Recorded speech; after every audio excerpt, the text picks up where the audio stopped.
Ini ekspresinya Sandra Dewi itu kan dia tersenyum, kemudian dia juga memberikan sarange, terus kemudian juga dia ngomong doain ya. Lah,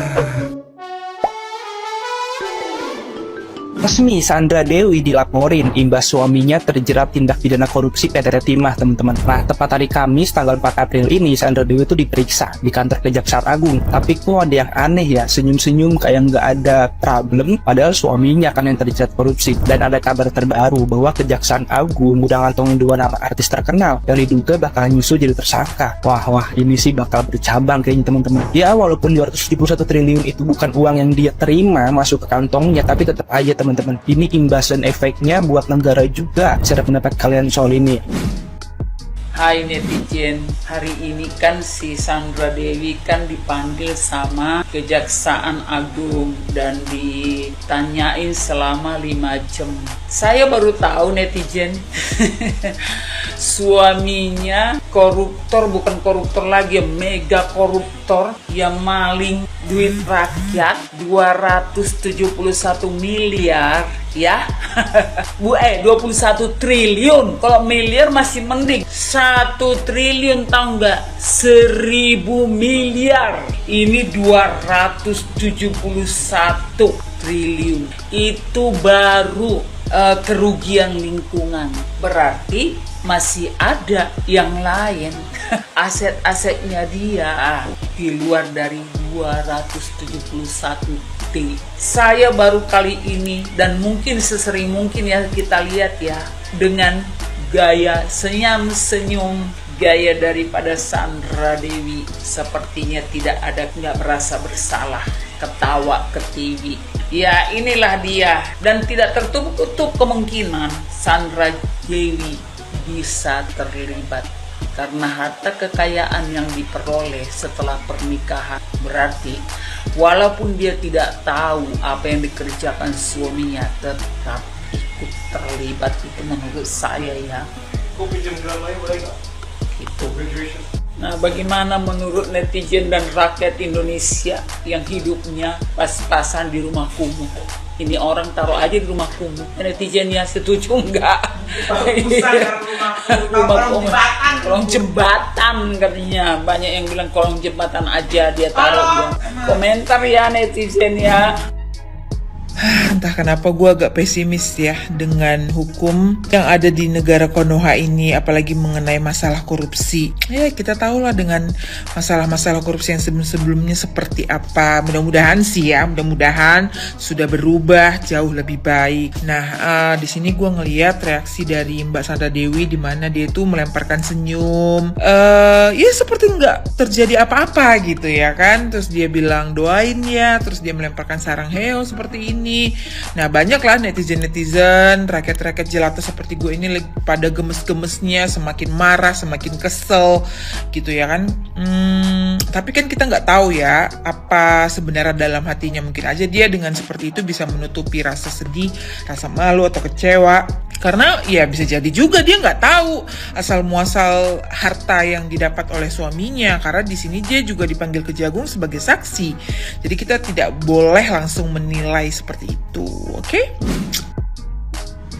Buset, dah gue benar-benar gak ngerti lah nih sama satu orang ini ya, satu perempuan ini gitu loh, sebagai istri seorang kurator ya. Aduh, baik ketika tiba di Kejagung tadi pagi maupun setelah selesai diinterogasi dan keluar dari Kejagung, mukanya tetap sumringah ya, tetap bisa cengar-cengir ya, menebar senyum sana sini ke para wartawan yang sudah menunggu dia di situ ya. Waduh, asli sih bener-bener fake lah senyumnya ya. Aduh, nggak ngerti deh gua. Itu harusnya mah dia malu ya gitu. Dia datang gitu sebagai istri seorang kurator gitu. Tapi ini SDW ya kayaknya nggak ada rasa malu sama sekali gitu. Masih bisa tebar pesona ya, cengar-cengir, senyum sana sini. Benar-benar hebat lah actingnya ya. Ya kita tidak tahu ya, mungkin 1 minggu ini dia bertapa gitu mewek-meweknya udah lewat dan dia segera mempersiapkan diri ya, hire 2 pengacara untuk mendampingi dia karena dia sudah tahu kalau dia itu bakal dipanggil oleh Kejaksaan Agung terkait dengan kasus yang menimpa HM suaminya. Tapi yang bikin bingung nih ya ini nih, itu dia masih bisa cengar-cengir, senyum sana sini ya. Bahkan ketika mau masuk lift juga gitu tadi pagi di Kejagung dia masih memberikan lambang sarangeo gitu. Ampun deh gua gitu, urat malunya tuh kemana, mungkin udah nggak ada ya.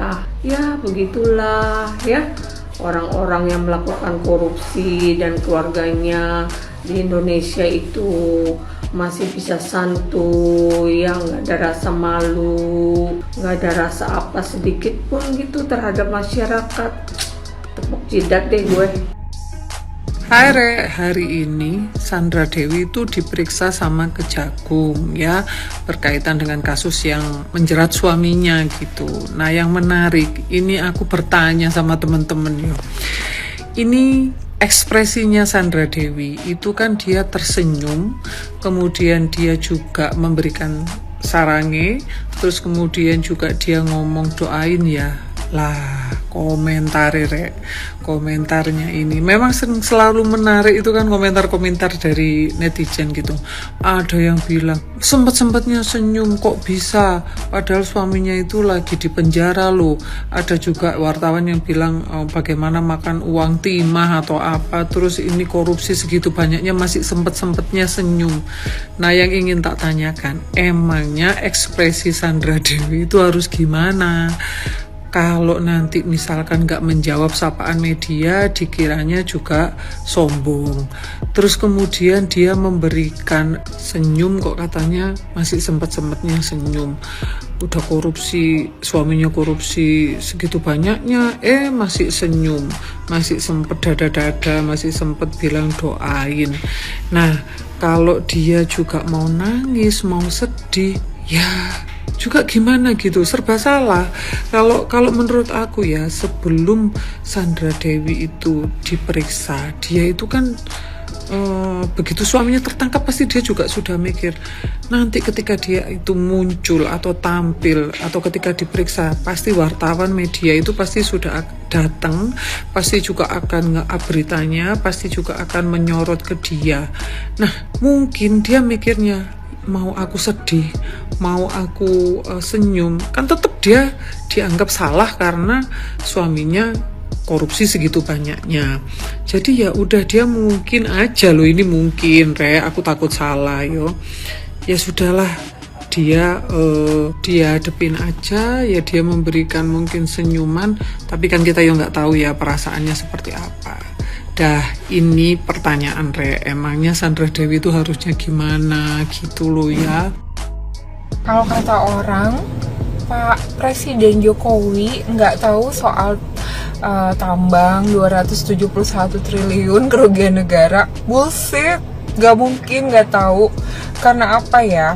Pak Jokowi sendiri bilang bahwa beliau itu punya intel, beliau itu ada Kapolri, ada BIN, semuanya kasih informasi ke beliau. Kalau sampai beliau nggak tahu, kok bisa gitu?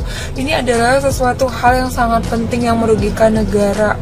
Sampai-sampai di Bangka Belitung itu rusak semuanya, alamnya. Nggak mungkin lah beliau nggak tahu gitu, beliau punya BIN. Beliau sendiri yang bilang, masa untuk urusan pemilu yang untuk rakyat beliau bisa cawe-cawe, kenapa untuk urusan yang 271 triliun beliau nggak tahu apa-apa? Kan nggak mungkin, beliau pasti tahu. Apalagi waktu itu sempat disebut juga sama Gibran bahwa kalau misalnya mau mengendalikan tambang ilegal itu dengan cara mencabut izinnya, itu berarti apa ada konsensus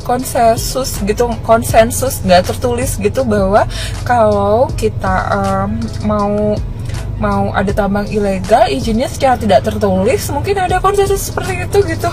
Mengingat Gibran bilang ya udah dicabut aja izinnya, mungkin ada jokinya buat siapa yang dikasih izin tambang ilegal, siapa yang nggak dikasih izin, siapa yang dicabut gitu, who knows gitu. Tapi kalau Pak Jokowi nggak tahu, saya nggak percaya, karena Pak Jokowi bilang sendiri bahwa beliau punya BIN, beliau punya Intel, beliau punya semuanya sumber daya bisa dikerahkan untuk apapun.